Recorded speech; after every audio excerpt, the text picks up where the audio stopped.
Okay, we are live and talking about Thor today. Thor Ragnarok, baby. Yay!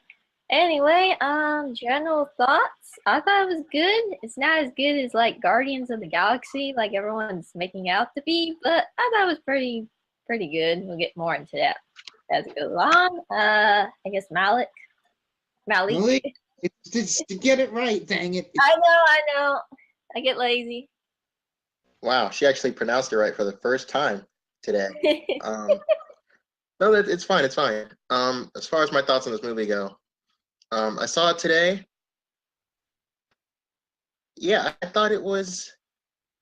I struggled to a good movie. It's definitely decent. It's definitely a really fun, enjoyable watch. Um, it's just a good time at the theater. Is where I'm at with it right now.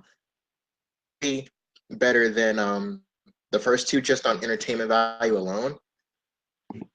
And it was like exactly what I was expecting. Nick. Yeah, okay, also I told you two about this, and I apologize to anyone watching this if I break out into terrible wheezing, coughing fits. Like I went outside of my house for 12 minutes and now I'm dying. I guess my body just hates me. But yeah, anyway, I actually wanted to see this movie a second time today so that I could get more of a handle on it. That didn't end up happening, but even now, like, what has it been, at least a week and a half since I saw it, and I still don't entirely feel like I have a grasp on it. Like, anyone who's watched my video review on it yet probably knows that, like, I had to make some serious edits like halfway through the making of that video just because my thoughts on this movie are so scattered. But ah I thought we were gonna have like a major disagreement, and I was honestly kind of looking forward to talking like spoilers with this movie about someone who liked it more than me, because I'm still the only person in like my clique of friends at like school and stuff who's actually sat down and watched it. And I don't know, I feel like we're all in about the same camp. Like I liked it well enough. It's probably the weakest out of the Phase 3 MCU movies for me so far. It's in the lower third of MCU movies in general for me, which is still pretty good, bordering on great, but there are a lot of things holding it back. And I feel like the biggest thing with it is something that I mentioned in my video, which is just that it really feels like no one working on this movie was interested in making a Thor movie. Feels like they were interested in making a Taika Waititi movie, and that's what they made, and I'm down for that, especially after all the people who complain like Marvel doesn't give their directors enough creative freedom. This movie refutes that completely, but it seemed like Chris Hemsworth wasn't interested in making another Thor movie. Taika Waititi wasn't interested in making another Thor movie. So they just made a completely different thing with Thor in it. And I don't know, it really clashes with the first two Thor movies, I think.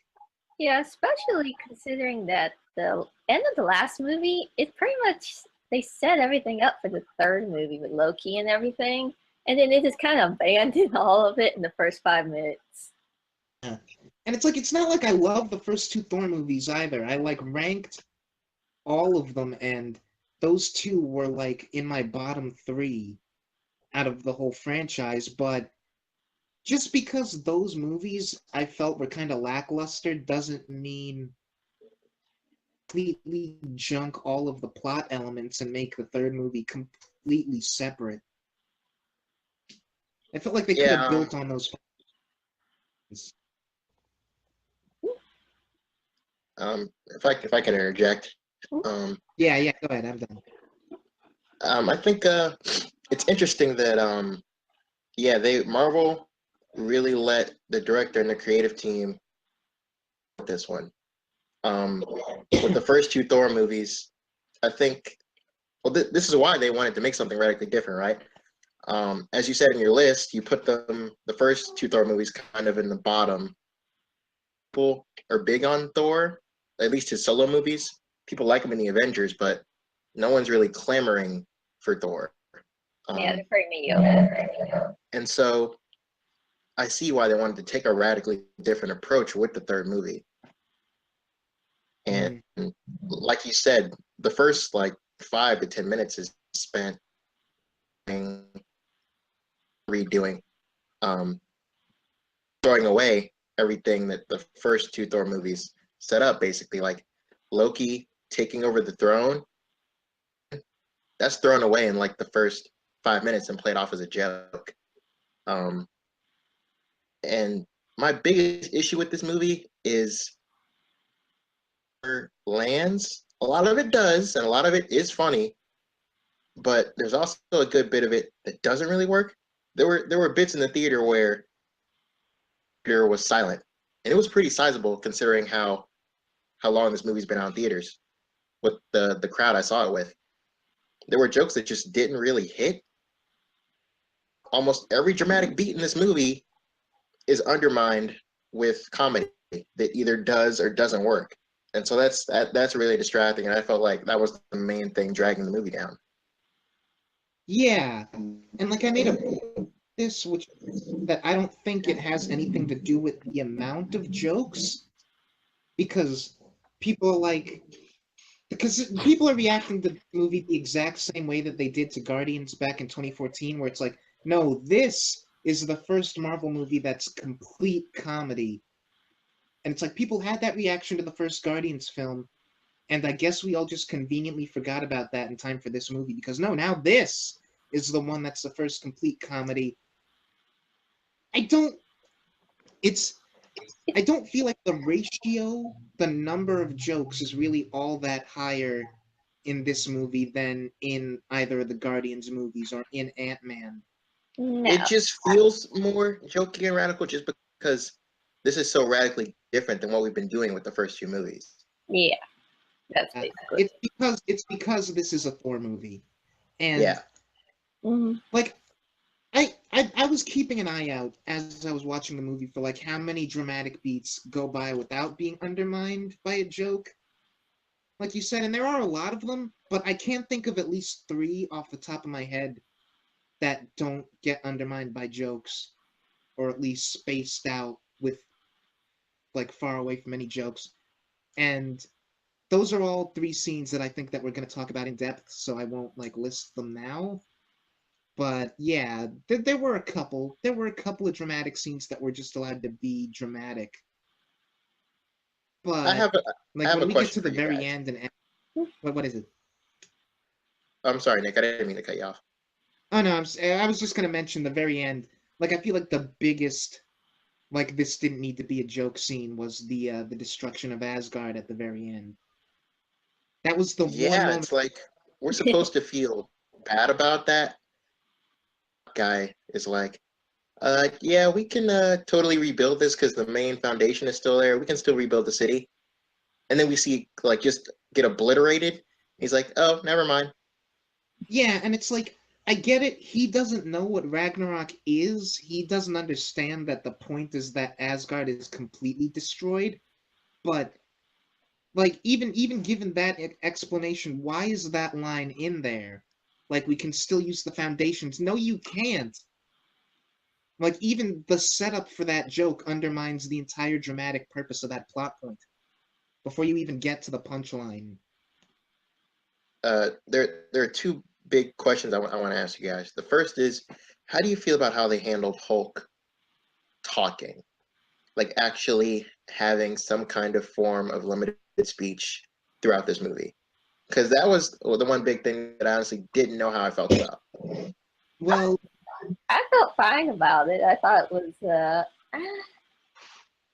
maybe. well, what do you mean by how they handled it? Like how they explain it, or just how he talked? I guess how they handled it, because it's kind of a Jekyll and Hyde thing, only it's just played for complete comedy. I mean, there's a scene where Bruce is talking about how he doesn't want to have to turn to the Hulk because he feels like he'll be stuck that way permanently. and Thor is just joking around with him about it and not really taking him seriously. Like I felt, especially since we kind of did the whole fan service Planet Hulk thing. I thought we could have really delved more into that and made that like a for Banner, where he sees the Hulk as a gift, because that's what we were building to with the first two Avengers movies. I felt. I have a couple of things to say about that. And one of them is that, like, so we know that this is like part one of a trilogy of movies where Hulk is going to have his own like background arc to the main plot of everything. And looking at it through that lens, I think that like we did this as perfectly as we could as character progression for Banner, where it is an arc where it's like he says if he turns in the next time he turns into Hulk, Bruce might not ever come back. And then when we get to the end, like it might have been better if we had a little bit of discussion about this, but he jumps out of the thing to save the Asgardians, and so I'm like, oh, that's actually really great. That's not just Hulk is a superhero, but Bruce Banner is a superhero because he chooses to pretty much what he thinks is volunteer his life to save these complete strangers. And so I think that works as like, okay, something he progressed over the course of this movie to, and he's willing to give up being Bruce Banner at all if it means Hulk can save people. Okay. You got any thoughts on this, Lucy? Or I don't really have many thoughts on it. Basically, I enjoyed it, but I did feel like it was kind of, we didn't see him for 2 years, so we didn't really see how he became into all this. So it's kind of like missing a part for me. I don't know. It's funny. Feel like we needed that though, because the whole thing is that like it's adding on top of just how thrown out of the loop Thor is. Like he's just so confused and lost throughout all of the Sakaar stuff, and suddenly here's Hulk in a completely different like situation than the last time we saw him. Is yeah, that works for me. And also on the note of like Thor joking around about it, I sort of agree with you and I sort of don't, Malik, because the handling of that scene where they're talking about it is kind of strange, because Bruce is making a point of like, you're not my friend. If you were my friend, you'd actually care that if I turn into Hulk, I might never turn into myself again. You just want the Hulk's because he's good at fighting and he can help you with whatever you're doing. And I think that's kind of true. And Thor is handling it about possible, but also his dad just died. His people are, he doesn't know what's happening to them. He needs to get there and fight Hela like now. It's sort of understandable to me that he's not prioritizing Bruce's feelings or Bruce's well-being. And I think the thing we could have done to make that really, to make that better, I guess, is just, like I said, have some more dialogue. Like when Bruce at the end jumps out of the ship and falls on the bridge as Hulk, I would have liked Thor to be in that scene and maybe have a conversation with Bruce where he's like, you know, you don't need to do this. I've thought about it, and I am your friend. And if you don't want to risk never being yourself again, you don't have to do that. And then Bruce does it anyway. That would have been a great little, like, really bringing that character relationship and that thing to like a circle. But that doesn't happen. So I sort of feel like Thor is kind of manipulating Bruce through the whole movie, but not. But, like, I don't know if the movie realizes that, and I don't know if Thor is really doing that past the one scene. I'm kind of unsure how I feel about this relationship. They're not friends yet, if you've asked me. But I feel it would have made sense to have them be friends after, like, they've already known each other for 2 movies. Yeah. I don't know. It's strange. It's strange, and we know that between like the Dark World and Age of Ultron, they've spent at least a year living in the same place. So I don't know, it feels like we're conveniently ignoring what should have been a lot of like off-screen time spent between the two of them. And it's only weird because that generally doesn't happen with these movies. Mhm. Generally, we let Especially relationships. because in like in all the marketing for this, they played it as a buddy Hulk and Thor movie. Mhm. Yeah, You know, that big line that we put in the trailer. He's one of my friends from work. We don't really yeah. see them be friends in this movie. Not really. And it's like if we got them to that place by the end, then that would make sense.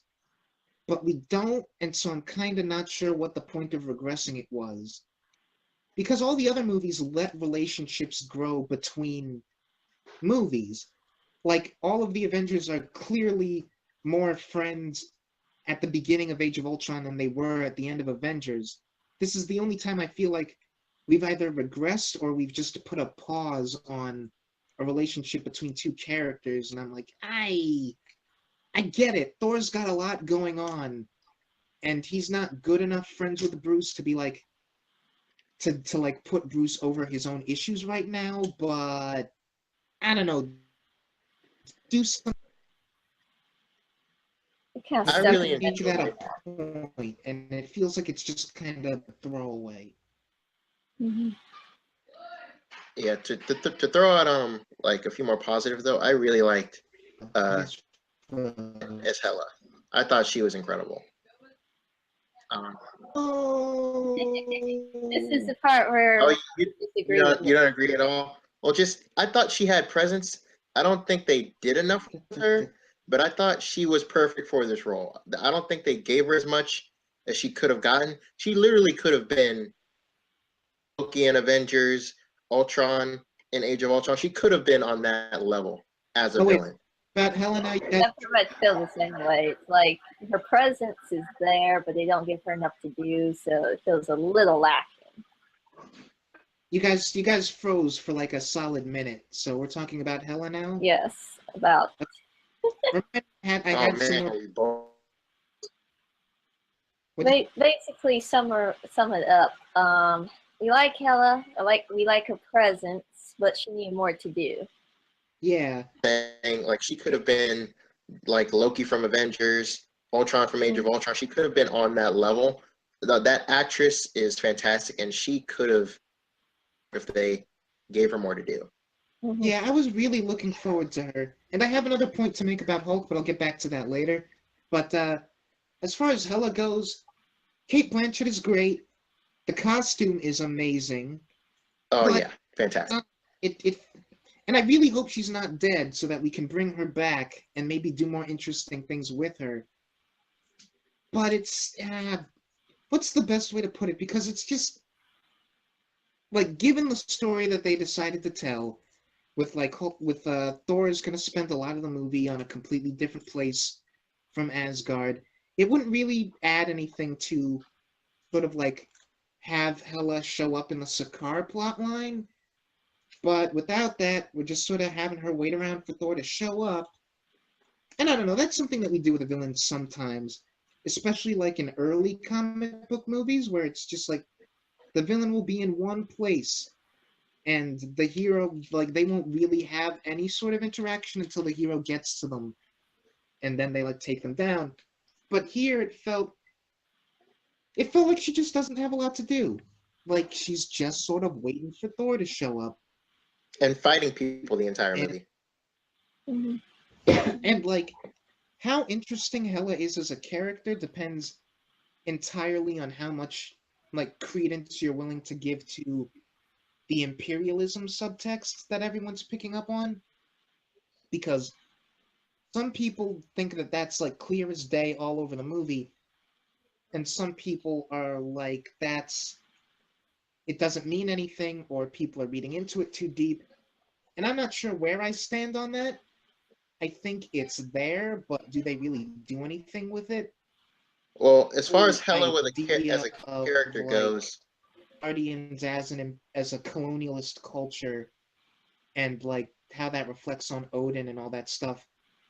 You really need to be invested in that to find Hela interesting, I think. And if you don't pick up on that stuff or it doesn't resonate with you, then she's just kind of there. Allie, Yeah. what were you saying? I was just gonna say that yeah, she's pretty much fighting people the entire movie in spectacular fashion, I might add, and kind of monologuing. I thought it was interesting that they that she was Thor's sister, a major comic thing. I know a friend who's really into Thor that knows the Ragnarok storyline really, really well. But I don't know if that's canon in the comics that she is actually in Thor's family. But that was really interesting. Do anything with that. Loki and Thor aren't even all that shocked when they first find out. They're just like, oh, wow, okay. Like they don't even Yeah. like I would think they would be. That And they whole just kind of treat her like another villain. that whole scene where she jumps up is very weird. It just seems like, okay, we need to get the villain in there right away to get the movie going. And she just, okay, guys, he has his sister you never knew about, and here she is. It's like, what? Which I actually, one thing I love that is that I talk about how this sort of junks a lot of stuff in the first two movies, but looking back, there are a couple of things in the first Thor and in Dark World that are informed a bit by this movie. And one thing I love is that Odin just comes out and says Hela is his firstborn.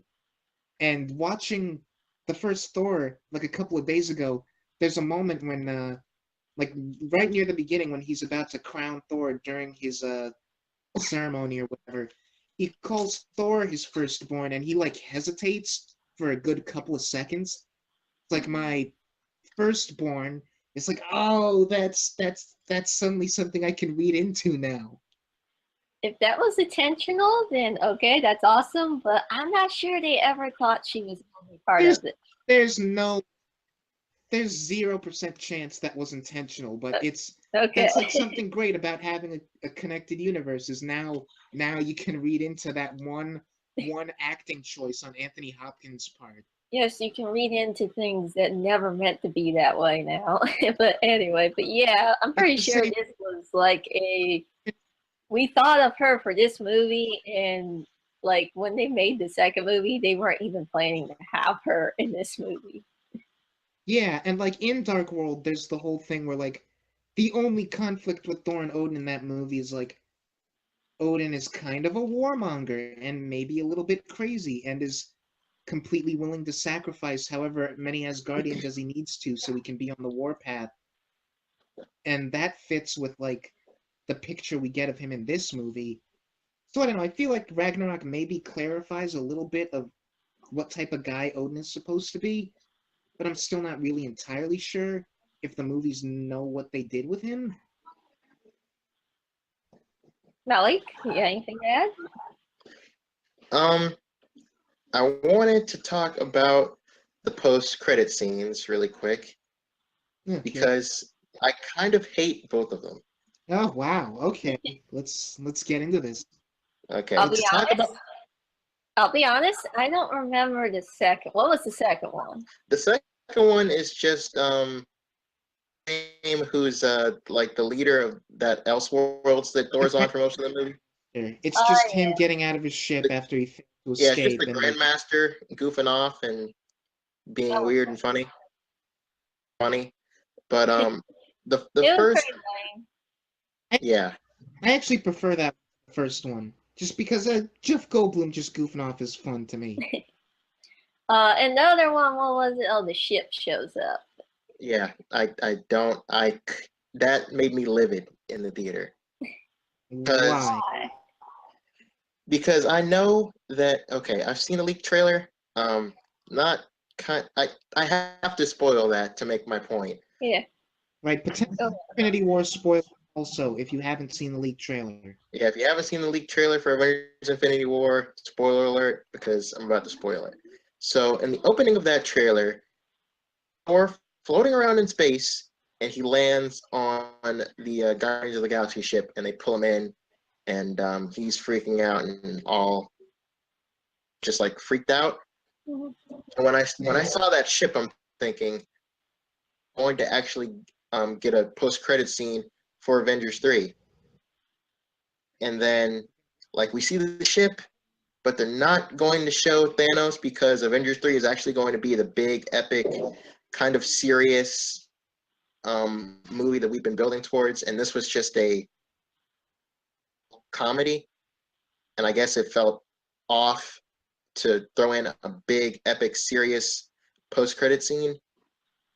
Dropped the ball on that. They could have given us like a glimpse of Thanos maybe destroying the ship, grabbing Thor by the throat, something. But like, based on that trailer, we know that that's gonna happen in the movie. Like, we have the shot of Thanos like gripping Thor's skull in his hand, and I'm guessing that's when that scene happens. So like, unless you wanted to do like what Ant-Man did and just have the post-credit scene be from Infinity War, then I think that's the most they could do. I think Malik was just wanted to see, what's his name? Thanos. Thanos. It could just showed him like in the captain's chair or something like that, smiling, and that would have just made everybody freak out. I understand they could have done something like that. That would have been Because that's kind of nothing. Like, that's just a ship floating. Like, that doesn't give us anything for the next movie. And I hate that we keep throwing in post-credit scenes, give us any kind of sense of what's going to happen in the next movie. Like, it was funny with the Captain America thing, and it was funny to have Dancing Groot, but I hate that we keep throwing in pointless post-credit scenes for these movies and making audiences stay. But see, I don't think what's going to happen next. I don't agree that like having a shot of Thanos or anything would have added something that that ship by itself doesn't have, because anyone who cares enough to care about Thanos knows that that's his ship, or can at least infer that that's his ship. Like, you see that ship and you get it. Oh, Thanos is here. Infinity War is going to involve Thanos completely wrecking the Asgardian ship. Like, okay, that's the lead of Infinity War. Like, what does showing us Thanos add? I think it just adds to people that don't know that ship belongs to Thanos as well. Like, I saw this with my dad, and he didn't know what that ship meant, and I didn't tell him. Yeah, those are the type of people we've who are redesigned Thanos' ship like a dozen times in the comics. Like, that looks fairly similar to the classic version, but it's just really, you're not giving audiences that assurance, like, this is what this is. Only die-hard comic fans would know. Yeah. Yeah, I mean, but it doesn't hurt anything. Okay, like the ship, it would have been better if we saw Thanos, just a little glimpse of him, so like audience members that are not like hardcore fans know what's there. Maybe even just hear his voice. Yeah, just hear his voice or something. Audience members who aren't hardcore fans won't recognize his voice. They probably won't even recognize his face or care who he is. Well, he's been in other movies too, though. Audience members who aren't hardcore fans, people are already walking out of the theaters before the post-credit scenes, even though we're 10 years and 17 movies into this franchise. Most audience members are still walking out before they even see that scene.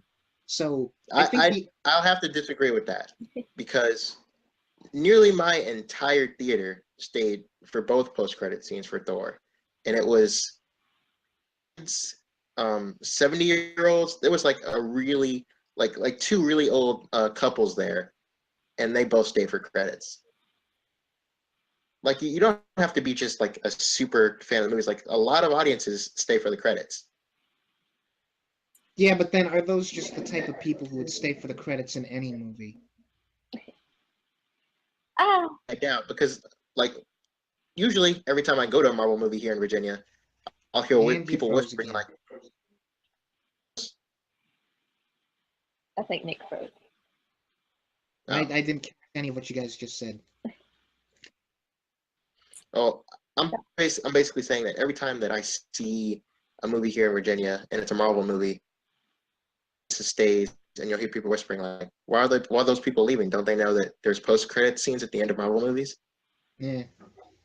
Yeah, But those are the type of people who would get just intuitively that that's a lead into Infinity War. It's less a problem with the movie and just not wanting them to go further than they did. I guess. I have to disagree with you a little bit on it, Nick, because like I said, my dad loves all these movie stuff, but he stays for all the post credit scenes because he's a fan of the universe, but he's not, he doesn't know everything about the comics. So people in that category aren't going to know what that shit means. So it's not a big deal. It just would have been a nice little extra thing to get Thanos on the actual screen. I tell you what I'm hesitant about that scene is that I don't know if I like the idea that they're barely on this ship for like a day, and then Thanos is gonna come and completely ruin everything. Like we sort of end the movie with like Thor's captain of Asgard ship now. He's assumed his place as king. This is the new status quo.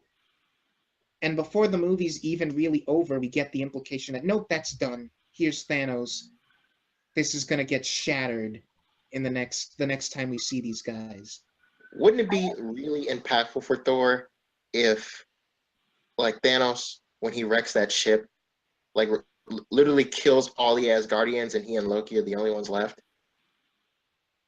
Yeah, but I feel like even if that happens, which it might, it would be even more impactful if we got the implication that they'd been on that ship for more than 5 seconds before Thanos shows up. Like, that's very credit true. Scene with like, it's been a year since they all got on that ship, or something. Or when we see them in Infinity War, let's imply that some time has passed since Ragnarok happened before Thanos shows up. But the way it feels now is like, let's go to Earth. By the time they get to Earth, it could have been 5 minutes for all we know. Here's Thanos, and he's going to kill everyone. So what was the point? I agree with you, Nick, but honestly, I think it's kind of funny in a very sick way. So I'm for it. So I guess the two of you are going to have to argue about if that was the right decision or not. Well, I'm with Nick on that. Yeah, I'm with him, but I still, for some reason, like the funny. Okay, we just got on the ship. We're getting ready to go to Earth, and then we wait a minute. Here's Thanos. Oh crap! It's a very morbid joke. Yes, I know. Especially because hopefully Avengers 3 will be the most serious Marvel movie we've gotten so far. I really don't want them to be throwing in tons of jokes throughout that movie. They can have them for some scenes if it's appropriate, but they, like I said, they need to scale back on the movie. That needs to be what The Last Jedi looks like. Emotionally gripping, like we're doing a serious movie here. Yeah. I don't want people to get too attached to the idea of that movie as like super serious. Like it's not going to be Dark Knight. Infinity War is probably going to feel more like Civil War, Age of Ultron did, where there's some really morbid, dark ideas, and a lot of the characters spend a lot of the screen time kind of depressed. But at this point, we've well established that humor is how the majority of these characters cope with bad situations. So expecting it to have like a minimal amount of humor, I think, is setting yourself up for disappointment. Like, we know how this universe operates, we know how these characters operate, and a lot of them, like, diffuse tension with humor, so expect a lot of humor in Infinity War, even if there is more seriousness than there is humor, like there was with Civil War. The Civil War made a lot of people laugh a lot, so expect that to still happen. Yeah, it should have, like, it's gonna have humor. I know that. All these Marvel films are gonna have it, but like people thinking it's gonna be like this super morbid, dark thing. I don't think we're gonna get that. And even if we do get that, it's probably gonna be at the near end of the movie. Like the last 30 minutes is probably gonna be the most morbid we'll probably see in it. But I will think it'd be a lot more serious. It's not gonna be gonna be bad. It's not gonna be Thor 3. It's not gonna be Guardians. It's gonna be more like Civil War, I think.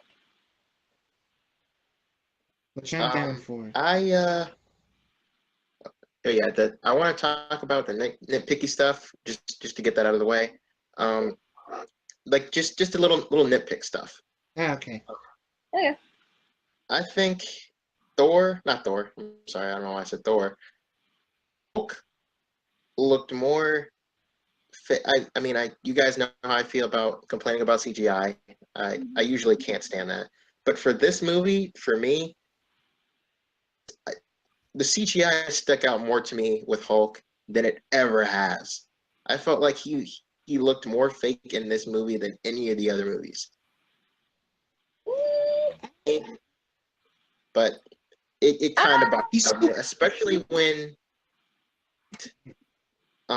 not just because he's talking, but I felt like the CGI was off in scenes where he was talking. I think that I think that's true of some scenes, but not true of others. Like, I still think he looks way better than he did in, say, The Incredible Hulk. I was just gonna say that. Yeah, that might be more the fidelity of the CG. Yeah. Even though it probably isn't, because I think like the Ang Lee's Hulk is a better character model than the Incredible Hulk, but the CG there doesn't look as good. I think I don't know. It looks better in the Avengers, I will say. I mean, this movie does look a little more cartoony. I don't know if you guys saw my review. I said something about Helen. She has this fight scene where she just like takes everybody out and stuff. And it's She cool. looks fake during that entire fight. Yeah, it's cool, but the entire fight is like a cartoon. I mean, there's some. I don't understand why Kate Blanchett. I mean, I get that the helmet was probably heavy. Yeah, I don't know why you can't just take that off and then just put it on her with CGI and just have her fight or have a stunt double do choreography. Just the helmet being heavy, it's probably choreographing around that giant thing. Like, you want her to keep the helmet on because that's the character and it looks great, but that might make it a bit difficult to like plan out your fight scene with actual actors with that thing. They could have CGI'd the helmet in, maybe, and just have a stunt double. Because it definitely needs a stunt double. CG it. Even if you CG the helmet in, even if you CG the helmet in after the fight scene is filmed, you have to take the dimensions of the helmet into the choreography. And I'm saying that might have been difficult. It would be difficult, but I think it could have been done. But yeah, the CGI sometimes looks a little cartoony, and like you said, the Hulk at times can look cartoony, but my only problem with the Hulk is that they decided to change the way his face looks. Yeah, I'm feeling that. Which on the one hand gives us that one amazing shot where it's like Bruce looking into the footage of Hulk as he arrives on Sakaar, and it fades from Bruce's face to Hulk's face. Mm-hmm. That was really cool. That was perfect. But at the same time, I'm so used to Hulk having a very distinct face that he had in Avengers and Age of Ultron, and this is so different. It's kind of off-putting. Yeah, they need to keep it more consistent. I don't know why they keep wanting to change it. I guess they think they're improving upon it, but they need to stick with the same design. I don't know. Especially because the earlier one for Avengers and Age of Ultron, it looks like Mark Ruffalo. Yeah. I don't know, because the Ragnarok one looks more like a human's face. It looks more like Mark Ruffalo actually looks, whereas Avengers Hulk is like sort of grotesque caricature Mark Ruffalo face. And I think they're trying to do a thing where, like, because he's been that way for 2 years, maybe Hulk is adopting more human facial features, like he's learning to speak. And like his stance is a bit more upright. Mm-hmm. Like it's sort of a metamorphosis. Yeah. This one looks more friendlier to me. Yeah. Which might be the point, since again, he's become more of a person. Yeah. He's not just a raging monster anymore. And since we're back on Hulk and talking about that scene of the footage, like, did anyone else, like, I think I might just have to give my favorite scene in the movie too, the one where Thor puts on the recording from Age of Ultron of Natasha on the thing, and that gets Hulk to like turn back into Bruce, and he's like fighting it the whole time. He's like smacking himself in the face. He's like hitting the walls of the ship. Like that got me. That was so good. That's because Like you like that's the one of the romance. 3 scenes it wasn't undercut by a joke or anything. Mm-hmm. But you like the romance between those two, so that would definitely help that scene being more emotional.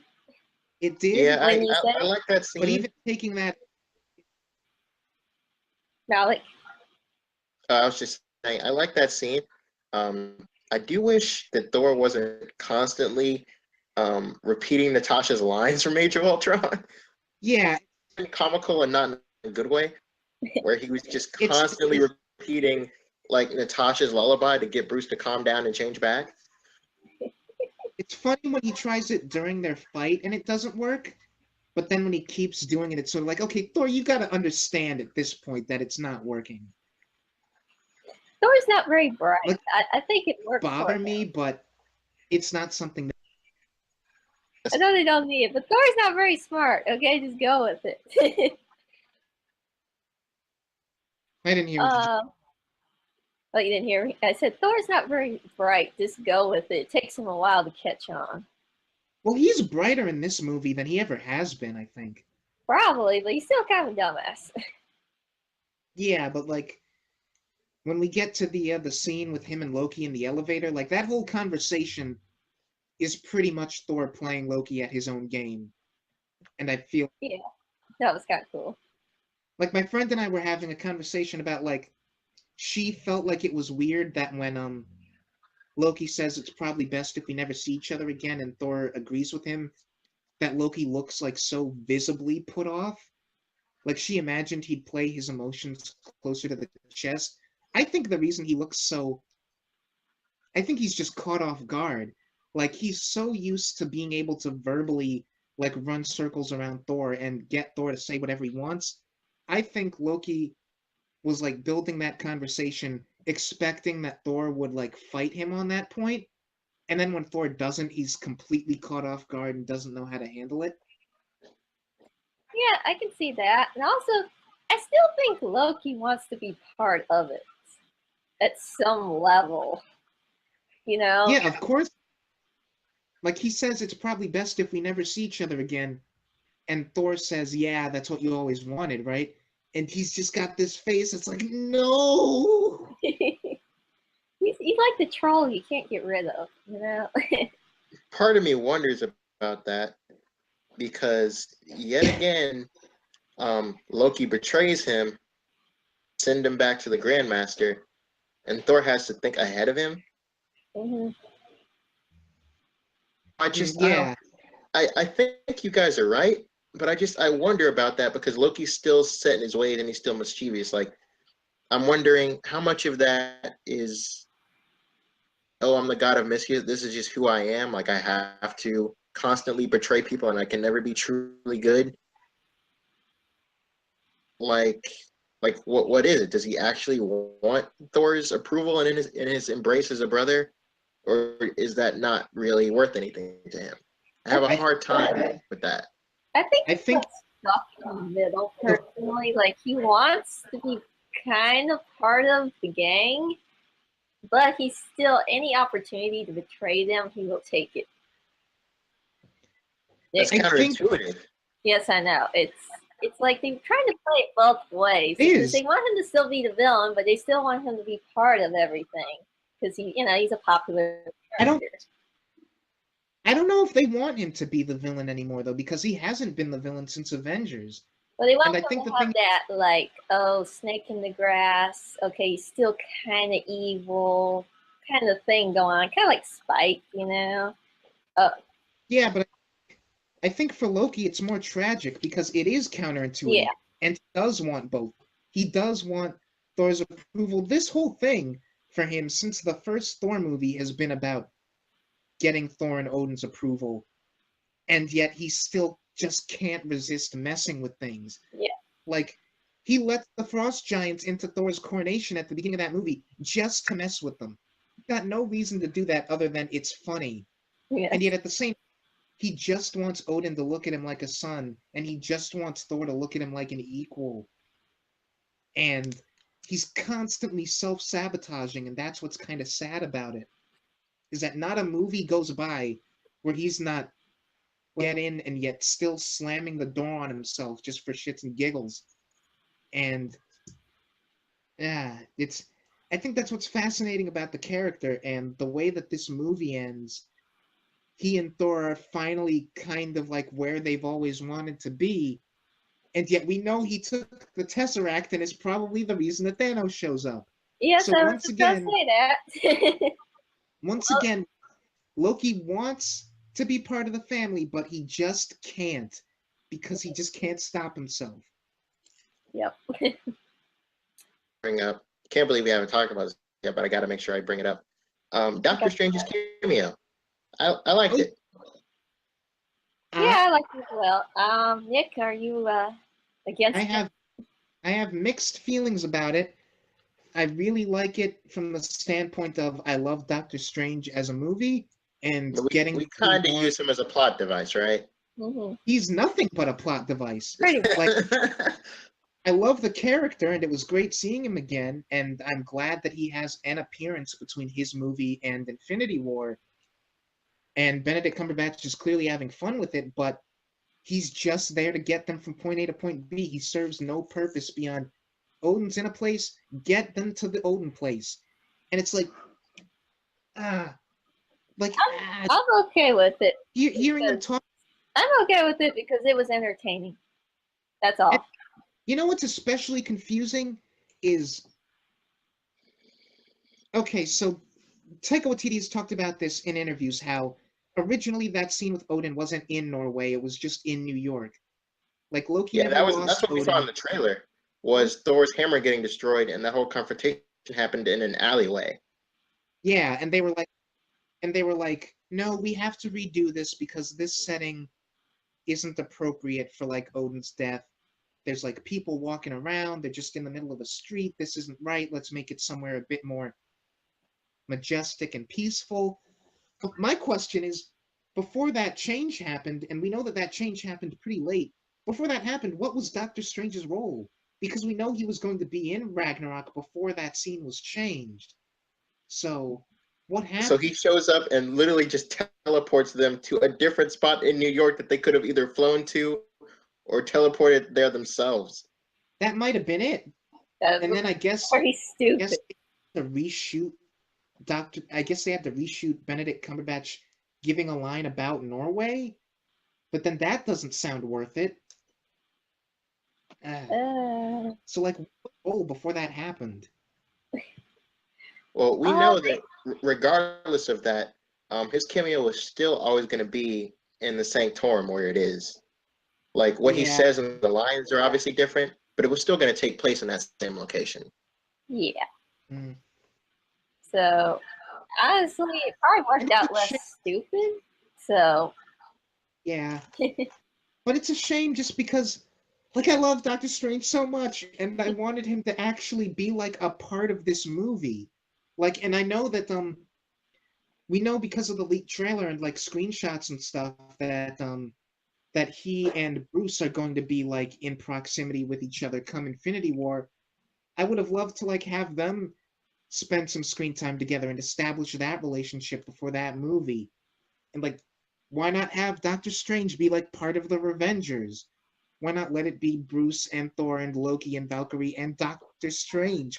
Is it just that he's too powerful? Give him a larger role. Maybe. Too quickly?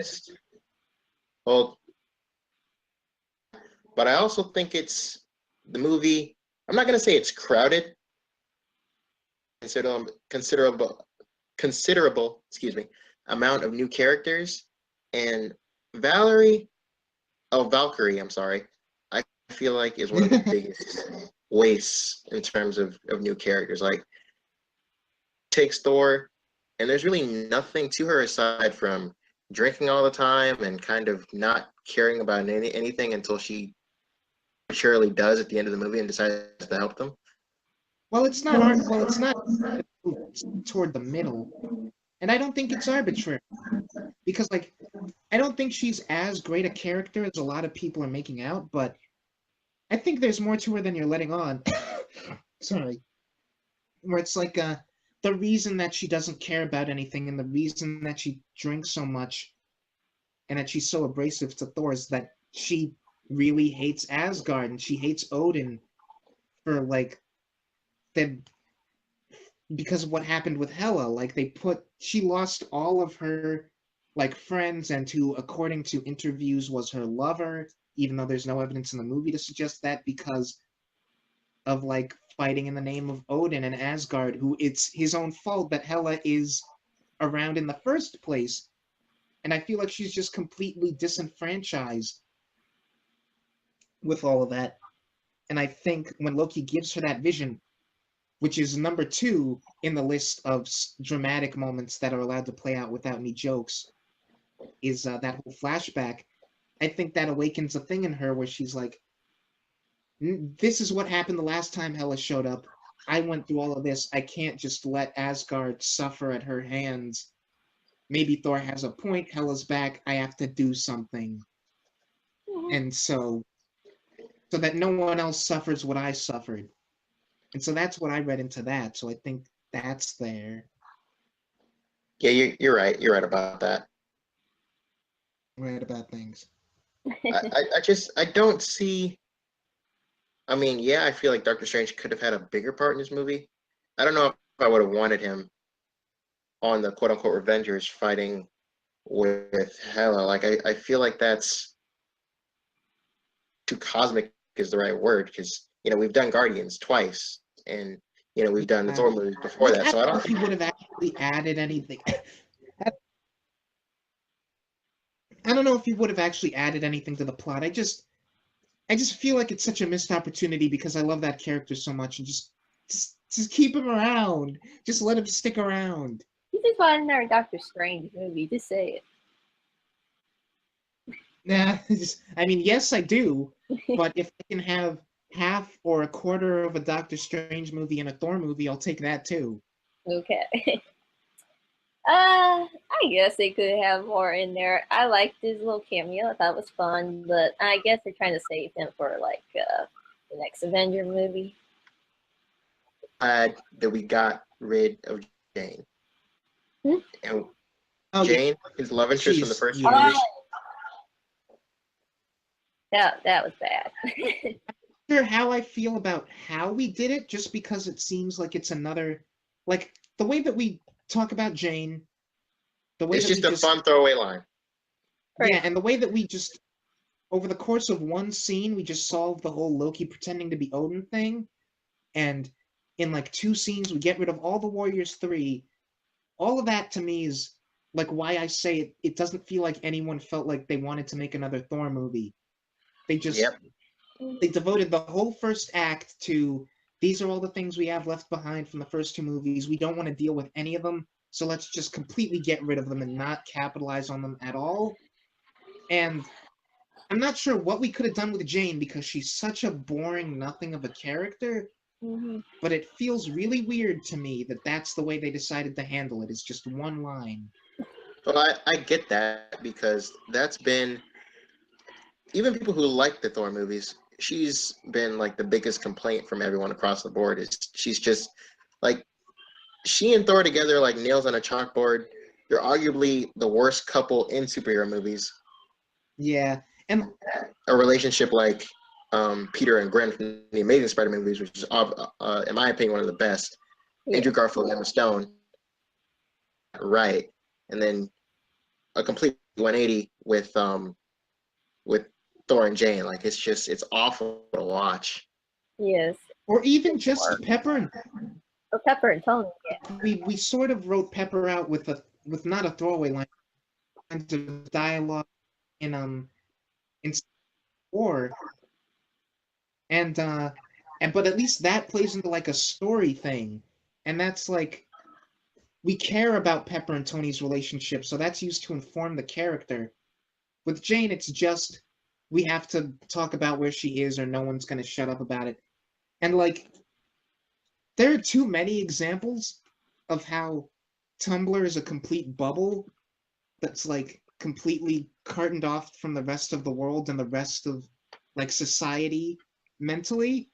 But nothing was more evidence of that to me than like skimming around on Tumblr and realizing that people actually care about Jane Foster and wanted her in this movie. What? Who really like this, like on, it's so weird. I don't understand how Tumblr can be like so on an opposite wavelength from every other social media site and everyone else I talk to. Where it's like even the people on Tumblr who really love this movie are like, but why did they have to do Jane like that? Why couldn't they like the characters deserves more than that? And I'm like, have we been watching the same character? All She's they care about, okay, is seeing I think if that's true, that's got to be more Natalie Portman than the actual character Jane Foster, because Natalie Portman is still a fairly actress. But just Jane Foster, this character, I don't see anyone would see in her. I can even buy it more about Darcy being cut out because Darcy literally is a Tumblr fangirl made into a character. That's kind of true.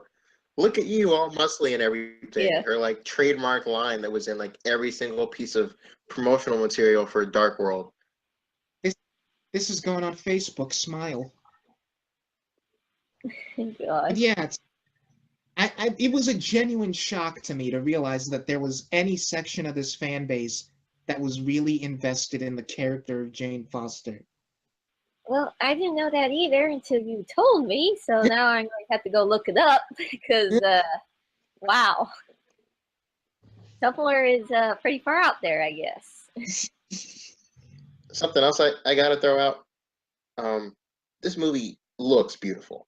Yeah. Like I think it's really colorful, really well shot. Movie to look at. Yeah, this is probably one of the best looking movies Yeah. ever made. That and Guardians, probably. And I like the soundtrack. A lot of the original music feels very 80s video game. Mm-hmm. A lot. Mm-hmm. Yeah, it's a lot to like with this movie. 80s album. Go ahead. Yeah, it's like 80s video game and 80s album cover. Mm-hmm. And I would have liked it a bit more if we got more scenes that looked sort of the way that the Valkyrie flashback did.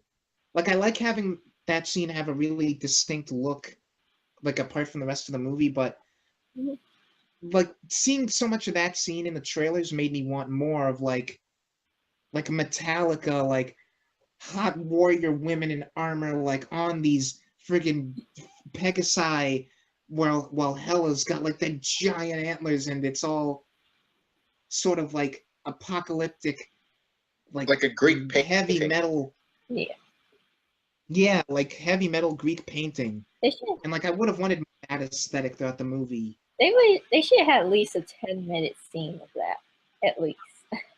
Or like spaced out, or you know what would have been great is if we have the Sakara stuff look really video gamey and we have all the Hella stuff look really album cover.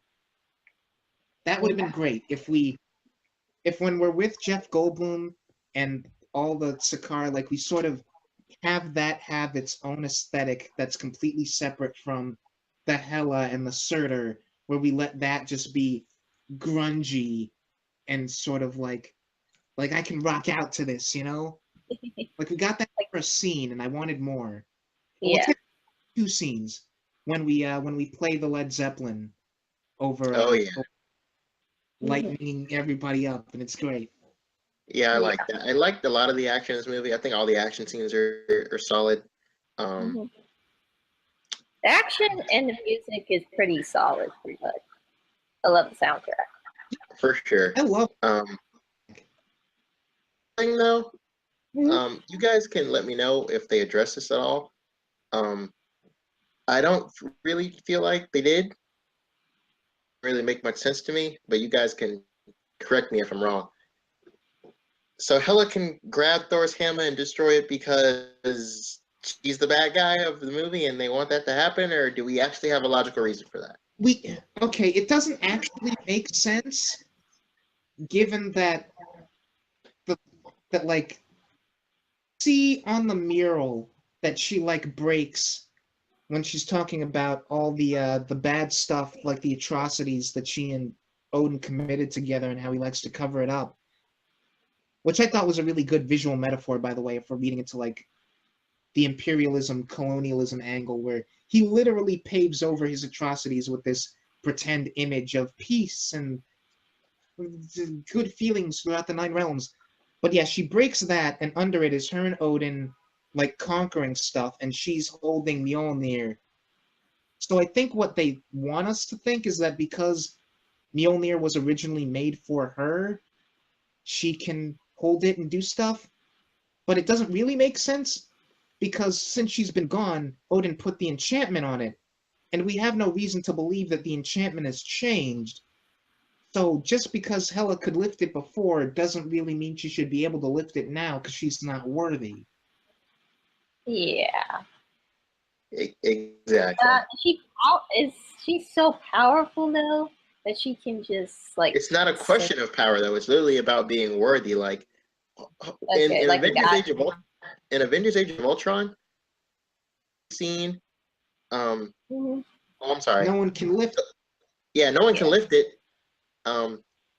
And you go back to Avengers, Hulk is arguably a lot stronger than Thor, and he can't lift it. Yeah. Power, it's literally being worthy. Like strength has nothing to do with it. You could be a super scrawny person and still be worthy of the hammer. Yeah, it's kind of like I guess like a spell on it or something. So. Thinking, or could it just be that like, I don't know, because this is weird. She's not lifting it. Thor throws it and she catches it. Mm-hmm. Because that might have something to do with power, where it's like, if you catch it in midair, is that the same as lifting it? No, because really, it's just, it weighs so much. In Avengers Age of Ultron, catches it and he goes flying with it. She catches it and her hand should immediately fall to the ground right along with it. But we have more than enough reason to believe that Hela is definitely more physically powerful than Quicksilver, so I don't know if that's a fair comparison. Yeah. I don't remember. And like, I don't know, it's just, I'm trying to think of anything because it's not like she uses it, she just grabs it and holds onto it until it breaks. She's like such a like a god or something. Like.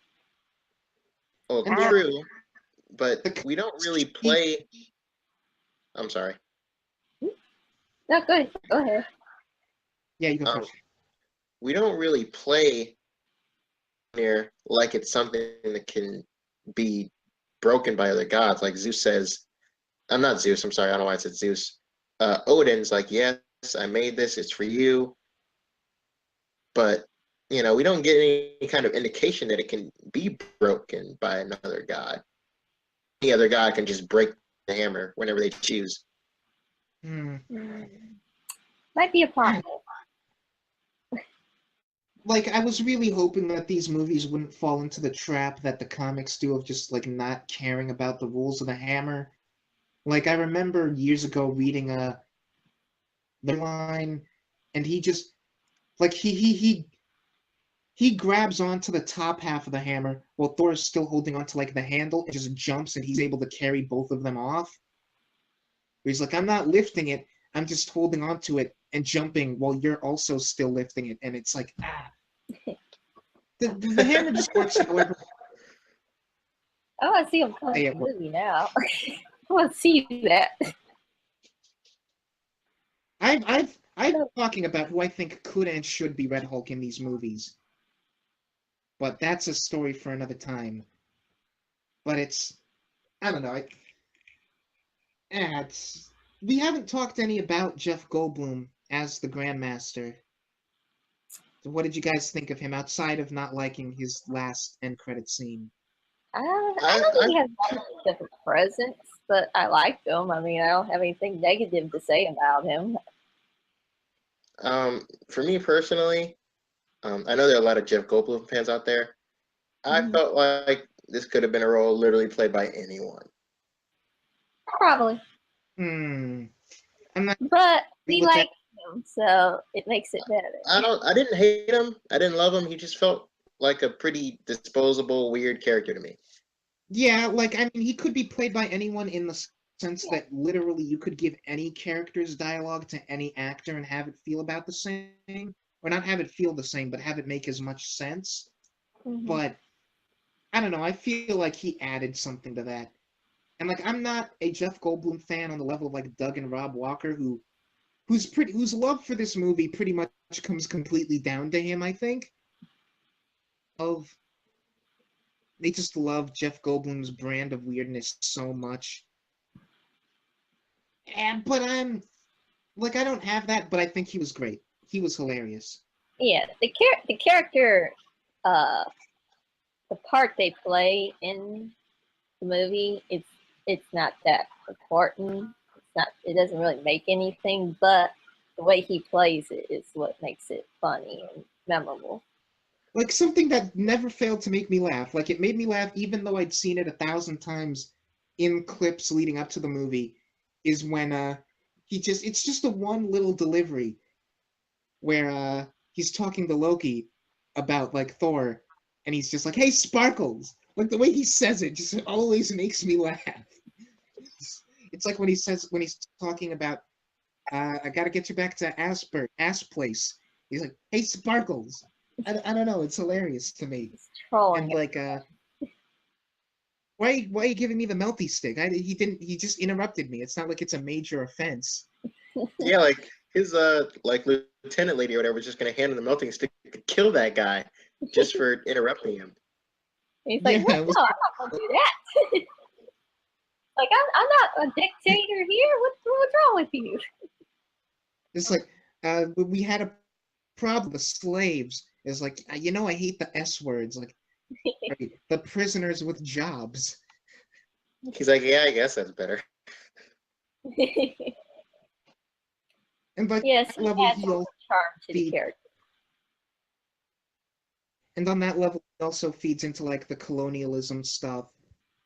So I don't know. There's a lot that is made better or worse by how much stake you have in that like theme.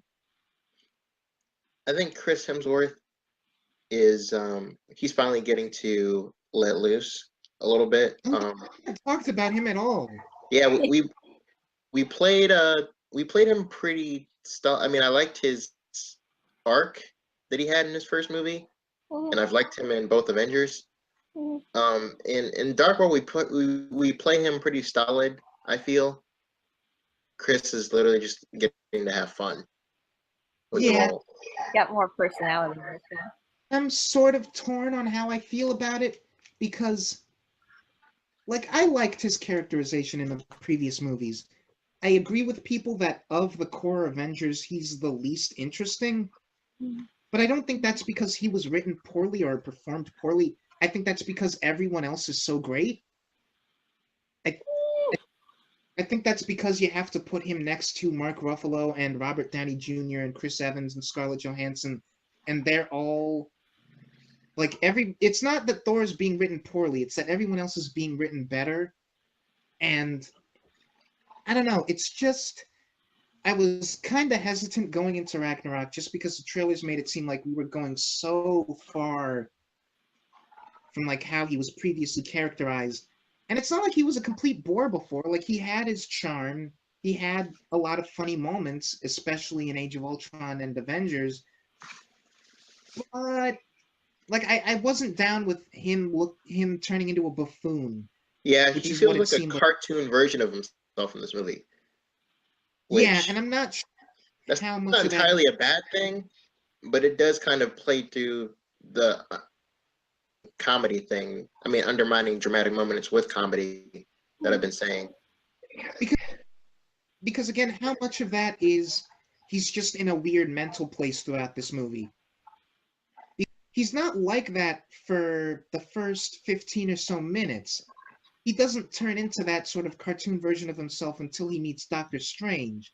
That's when he just starts fiddling around with little magic stuff, and like he calls Mjolnir back to him and it's just smashing everything, and he's being super awkward about it. Like before Doctor Strange shows up, it feels like he's being characterized pretty on point with everything else. And then so much weird stuff happens to him in quick succession. Like his hammer gets broken, his father dies, he's forced into this weird situation, he meets up with Hulk. He's in a weird place, I think, mentally, and it kind of excuses him not acting exactly the way he did before, but we need to talk more about it. He's the way it is now, it feels kind of like they weren't really thinking. Honestly, Like that. I like Maybe. the more cartoony Thor, honestly, because he is so boring to me in other movies. He's not horrible or anything, but he does bore me just thinking about him on his own, not comparing him to anybody else. He's just kind of dry. He's just missing that charm, that he's just missing that oomph factor for me. So him being more comical and more cartoony in this worked for me anyway. I still think he's more on the boring side still. He's still missing that little oomph factor, but I'm okay with it. I hope he's back to being mostly serious in Infinity War, because like I know I just said that that movie's gonna have a lot of comedy and I'm prepared for it, but I think I heard in an interview or something that like Thor is gonna have a lot of funny moments with Drax, and I don't know if I need that. Like I definitely don't need that. he's a king. He's a king and a god, and this is like a big, high stakes end of the world conflict. Let him be one of the more serious characters in the film. Yes, he can be this more serious one in that. But for this one, I think it worked in this one as far as it goes. Like, Which is why I don't need movie to go all that far with humor. I really don't like. but like, Because we've gotten, you could call this movie a comedy. Honestly, I mean, I know you said it doesn't have as much humor as you thought it would have. You could call this movie a comedy, in my opinion. yeah. You could definitely call Guardians 2 a comedy. You can definitely call Spider-Man Homecoming a comedy. Although Spider-Man: Homecoming is definitely less of a comedy than this is, and I mean, Spider-Man Homecoming is telling a real story while Yeah. also having a lot of funny moments. Yeah. yeah, and Guardians 2 is also doing that, I think. Both of those movies have more dramatic stakes than this movie does. Let's put it that way. And, which is so frustrating to me because I know from one of my friends back home that Ragnarok is one of Thor's darkest stories and pretty much made it a comedy. And you know what? I don't entirely blame this movie for that. I blame the previous two movies for not making me care about Asgard enough. Yeah. If I cared a lot about Asgard as a setting going into this movie, no matter how comedic it was, seeing Asgard destroyed would really hit me and really feel like a big deal. But I don't care about Asgard going into this movie. This movie tried to make me care, but the first two movies just do nothing to make me invested in the people of Asgard or the setting of Asgard. And Yeah, so they're literally just set dressing. We don't make the people in those movies. Nope. that don't go is the- to Ragnarok's detriment, is the previous two movies not doing it any favors. Yeah. Yeah. And there was something else I was just about to mention, and I forget what it was. Something about before we got sidetracked. I remember you saying you wanted to touch on something about Talking Hulk. about like, I think you already did. was it? It was. You were saying that you wanted to get to something a little bit later about Hulk. Okay. No, it was just the scene of him turning back into Bruce. And Oh, okay. Okay. we were talking about Thor's character, and I don't know, I might have said it already. I'll think of it again. Oh yeah, it was about Infinity War. It was about like I'm fine with Drax being a comedic relief because that's his character at this point. Like he's not a goofball, but he sort of is. Star-Lord is a goofball. Rocket is kind of a psychopath and a crazy person. Uh, Groot is going to be an awkward teenager, so he's going to, yeah, that's building itself up for laughs. Spider-Man is a naturally funny character. Iron Man's a naturally funny character, depending on how much. I just with such a high stakes event like this, and like building up to like your big bad of this universe, I don't need this to be overly funny. I don't want too many jokes in that movie. Just for me, like we've done. I'm not one of those people that feel like Marvel is like super repetitive. We've beaten the comedy thing to death at this point. I'm not saying I need these movies to be Man of Steel or BVS, but I would like to see them put out more serious pieces. Yeah, it breaks the monotony up because when you just have nothing but like, okay, we're trying to make it Guardians, it can start to get repetitive and undermine the more dramatic stuff. So they need to have a couple more movies where it's more serious in tone. Which is why I'm glad we're getting Black Panther between this and Infinity War. Because no matter how funny Infinity War is, it was probably going to feel like overkill coming directly behind this and Homecoming and Guardians Volume 2. That's like 3 at least partial comedies right in a row. And like, I get it, Civil War was kind of a downer. Doctor Strange had a lot of humor, but it was also a bit like the ending of that movie isn't really a happy ending. Even Guardians 2, the ending is kind of depressing. So like, we get 3 comedies right in a row.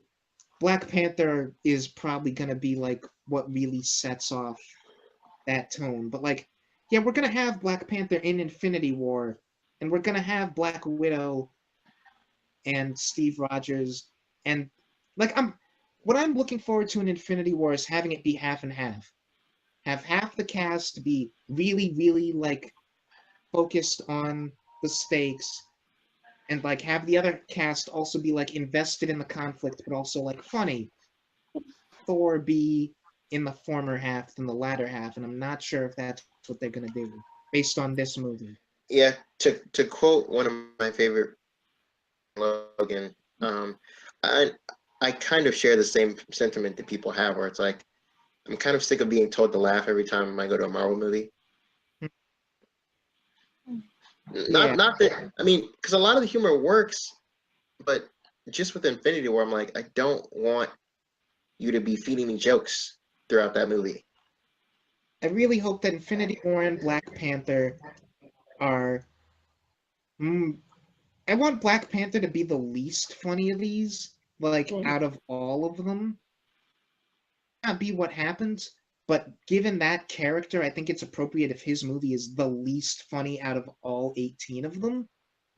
But yeah, and we don't even get a big like joke moment like we usually do in either of the trailers. Yeah. Yeah, even Doctor Strange had a big joke moment at the very end about the Wi-Fi code. If there are some jokes, if there's like a healthy amount of jokes in that movie, I'll be fine. But the material of that movie and the character of that movie, that is the least appropriate one to have like slapstick or like sort of like this weird, just weird dialogue that we get in Thor and the Guardians movies, because all the characters are just a bunch of insane people who don't think normal. Like, that's where a lot of the humor in Guardians comes from, is that no one is a normal person and they can't think right. Like, we don't need that kind of humor in Black Panther. No, keep that one here. And since Ryan Coogler, the director of Creed and Fruitvale Station, is directing that movie, very close with the writers, I don't think it's going to be too much of a comedy. So that's reassuring and that's exciting. Good. What else in Ragnarok that we haven't talked about that we should? Are there any characters aside from the main ones we've already talked about that stick out to you guys at all? I feel like we talked only a little bit about Valkyrie, but I don't really have all that much left to say about her. It's just weird because She's Neither the do I. she's the one that Same. everyone who really loves this movie is talking about her as like the big breakout star. Like people are talking about her in this movie the same way that people talked about like Bruce or Hulk in the first Avengers movie, I don't understand that stole the at all. show, and I just don't have that. Yeah, I mean, she No, doesn't I mean, even. I liked her, but I wasn't like, okay, she's the breakout star of the movie. She's fine, but I'm not clamoring for her to get a solo movie or anything. No, not what they did in the movie with her anyway. Yeah, And she had some good moments. Yeah. she she got way more to do in Creed. Just kind of shows up, takes Thor, and kind of has and I don't care about anything attitude until Thor finally snaps her out of that, and she's just on the team and fighting them, and there's just not a lot to her. It's she's serviceable. She's serviceable. A Yeah, lot of that, this movie is just kind of serviceable. Yeah. Ella is a serviceable villain, probably my least favorite in a little while. she's exactly what Wonder Woman was in BVS. I don't think she's quite as she doesn't make nearly as much of an impression as Wonder Woman did in that movie, but I think that's kind of a she weird serves pretty comparison. much the exact same role. I think that's kind of a weird comparison because Wonder Woman is like their nature in that movie isn't equivalent just because Wonder Woman stands out so much because she's the one thing that movie didn't ruin. Like she is the one thing that wasn't done horribly in that film. No argument there. And Valkyrie is just an okay part of a movie that's full of okay parts. Fair enough. I just meant that, like, people are talking about her as the big breakout Yeah, star.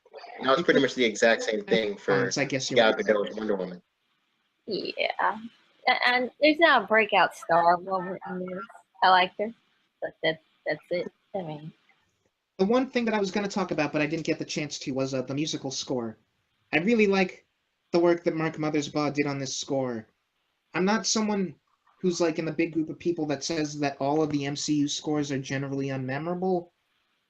I listen to them pretty often. I like a lot of the musical like soundtracks, but I feel like Mark Mothersbaugh really did a good job, and he did something that a lot of these movies have not done, and which they really need to start doing regularly, which is calling back to the previous scores, because it's both funny and like really just good on him for doing that. That when Thor tries to do the sun is going down bit in the arena while they're fighting, it plays the music that plays when they actually do that in Age of Ultron. And like when Doctor Strange shows up, it's not his theme, but it's like the instrumentation of his movie. And at the very end, when he's sitting on the throne, they play the Patrick Doyle Thor theme from the first Thor movie that I like a lot. So, hooray, +1, the going back and reusing themes from previous movies. yeah, nice little touch.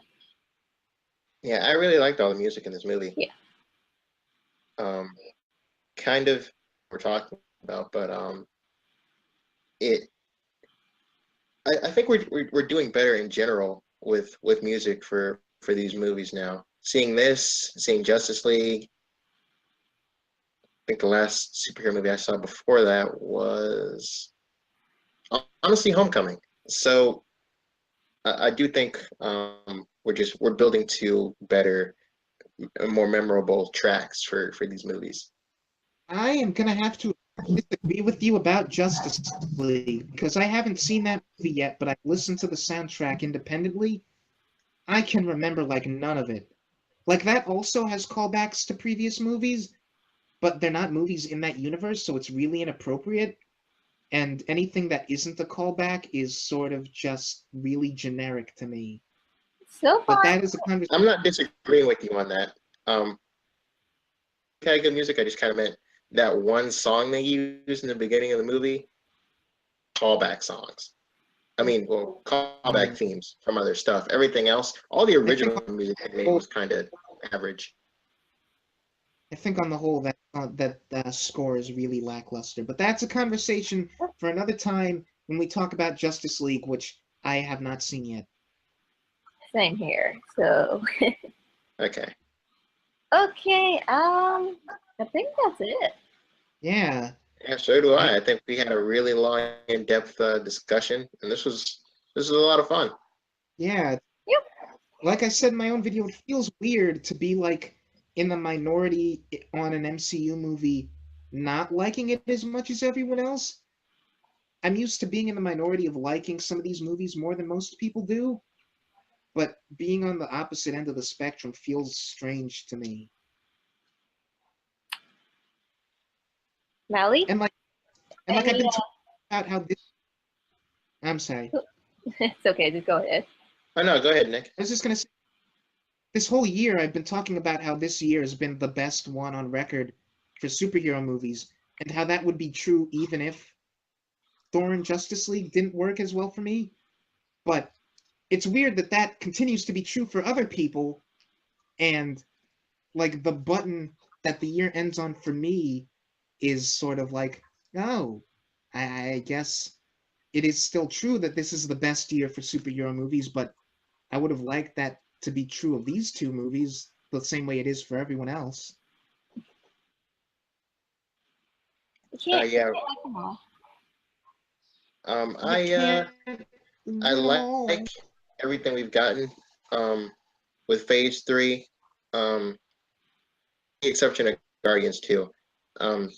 Nick, I know you're in the minority in that you actually think Volume 2 is better than the first one. Yep. The complete opposite. I don't see that at all. I feel like the second film is trying hard to be funny, and there are some good emotional and dramatic beats that do resonate, and it is nice. But for me, that movie was trying way too hard, and that's the only Oh one that my god. I didn't altogether like. Everything. Korg at all. Really? We mentioned him for like one line. We haven't talked about the character played by the director, who everyone is saying is that Yeah. We forgot all about him. we were building up, I have to say, all of his jokes, every comedic moment with him worked for me. Yes. except for the ending. Oh, yep. I was just going to correct myself. Yep. The bit with Asgard didn't work for me, and I'm not entirely sure if the bit with the whole Meek is dead worked for me. Like, I understand ending the movie on a joke like that, but like, we just had the callback to the Thor 1 theme, and he's sitting on the throne, and he's finally ascended to the King of Asgard, and it's the arc that we've been building since his very first scene in this franchise, and we undercut it with, oh, my friend's dead. I've been carrying his corpse around. Oh, wait, no, he's not dead. What were you saying? That felt like such a mistake to me. That was the only scene I didn't like when he was carrying around the little dead dog or whatever it was. Meek. I didn't like that part, but I did like I said, I like the more of a joke where it all ended on. So My favorite movie. That. My favorite line is when Loki's in the cell and he's talking to Thor, and then he leaves, and then Korg just comes up like 5 seconds too late, and he's like, "Piss off, ghost!" And he's the wall. I just love the way he delivers his lines too, which is he's just a very charming little fun character. So just like he was in the movie, Korg was a comedic distraction from what should have been the natural end to this podcast. Super appropriate. I guess that's all the thoughts on Thor. So yeah. I liked it, I guess, more than you two. But it seems that you still liked it. So yeah, okay. It was okay. It was okay for you, Malik. Oh, there we go. We pronounce it wrong, and then we pronounce it right the second time. I love it. It's like a constant trend. Hilarious. I don't know why. I can't. Ugh. It's a force of habit for you at this point. Yes, it is. It's like I have to say it wrong first in order to get it right. And I don't think that's ever going to go away now. Oh, no. Mally. You said it wrong again. Oh my What? god. You said it wrong again. Let's just leave it. Mally? Or Mal? Let's just leave it. Just leave it. Yeah, I really like this movie. I can't call it good, but yeah, I had a lot of fun with this in the theater. Like we said, it's deeply flawed. It's a solid, fun watch at the very least, and Yeah. that's really all you can ask for in a day. In the days where we get stuff like Justice League. So Ouch. Ouch. Yeah. Well, I guess the three of us will have a conversation about that movie at some point. Yeah. Till then, that'll be fun. That'll be a blast. I might see that movie again just for our review, but I definitely will not pay money again to see that atrocity. Jesus. Wow. Okay. Okay. On that note, bye, everyone. Okay. Bye bye. Goodbye.